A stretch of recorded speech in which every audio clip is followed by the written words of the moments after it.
does not promote or promotion any illegal activities. All content provided by this channel is meant only for educational purposes. বৃহস্পতিবার রাতে crime branch Cooch Behar এবং কোতোয়ালি পিসি পার্টির police যৌথভাবে অভিযান চালিয়ে প্রবীণ অপরাধী ওরফে রাজু আলম 26 তাকে গ্রেপ্তার করেছে।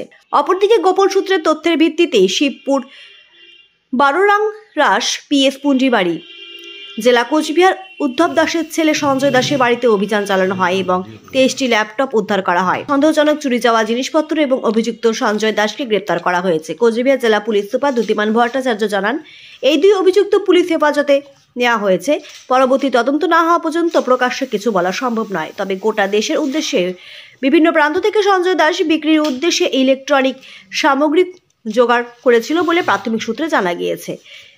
পাশাপাশি এই সামগ্রীগুলির আইপি অ্যাড্রেস বাই করে সেগুলোকে বিভিন্ন থানায় সার্কুলেট করার কাজ শুরু করেছে পুলিশ। যদিও কয়েকটি অভিযোগ অনুযায়ী অভিযুক্ত সঞ্জয় দাসের বাড়িতে একটি ধর্ষণের ঘটনা ঘটে, যার লিখিত অভিযোগ ইতিমধ্যে থানা দায়ের করা হয়েছে। জায়গায় ও গাঁজা পাচারকারী হিসেবে তার নাম রয়েছে। রাজু আলমকে আমরা গ্রেপ্তার করেছি। তার এগেনস্টে অনেকগুলো ওয়ারেন্ট আছে বিভিন্ন জেলার, মুর্শিদাবাদ বা অন্যান্য জেলার আমাদের এখানেও তার ওয়ারেন্ট রয়েছে আর কি। কোথা থেকে গ্রেপ্তার করা হয়? তাকে আমরা টাকাগাছ এলাকা থেকে গ্রেপ্তার করি।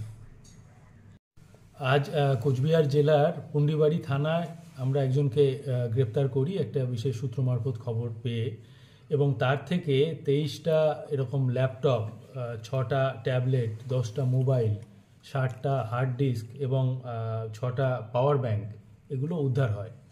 এইগুলো তাকে জিজ্ঞাসাবাদ করে আমরা প্রাথমিকভাবে জানতে পেরেছি যে দেশের বিভিন্ন বড় শহর থেকে এইগুলোকে আনা।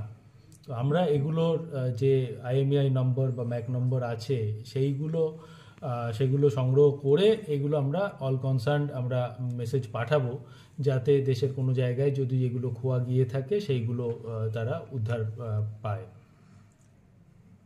মানে এই কি দীর্ঘদিন ধরে এই কাজে যুক্ত, মানে চুরি করে এনেছে জিনিসগুলো?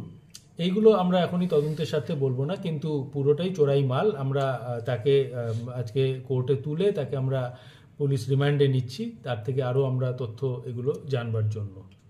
এরপরে সঞ্জয় দাস নামে ছেলেটিকে অ্যারেস্ট করা হয়েছে, তার কোনো হিস্ট্রি আছে? মানে আগে কি করতো বা কিছু মাছের সম্পর্কে জানা গেছে? এগুলো আমরা ক্রমশ জানবো। আমরা এগুলো তদন্তের সাথে এখনই আর কিছু বলছি না, কিন্তু যাকে গ্রেপ্তার করা হয়েছে তার থেকে এই প্রচুর পরিমাণের ইলেকট্রনিক্স সামগ্রী পাওয়া গেছে, যেগুলো চোরাই বলেই আমাদের সন্দেহ। এগুলো বিক্রি করার জন্য নিয়ে আসা হয়েছিল? হ্যাঁ, বিক্রি করার জন্য সে বিভিন্ন জায়গায় চেষ্টা চালাচ্ছিল। স্যার অ্যাপ্রোক্স কতগুলো হবে স্যার? বলেছি যুক্ত আছে বলে আপনাদের মনে হচ্ছে? প্রাথমিক তদন্ত কি পাওয়া যাচ্ছে? না, তদন্তে এই অবধি আমাদের এখন রয়েছে। আমরা তাকে পুলিশ রিমান্ডে নিয়ে আরো বাকি জিনিসগুলো জানতে পারবো। এটাই কোনো চক্র বা কিছু আছে এর মধ্যে? এগুলো সবই তদন্তে পরে প্রকাশিত হবে। আমরা মূলত এখন এইগুলোকে আমরা বিভিন্ন জায়গায় পুরো দেশে আমরা এটা সরবরাহ করবো এই তথ্যগুলো।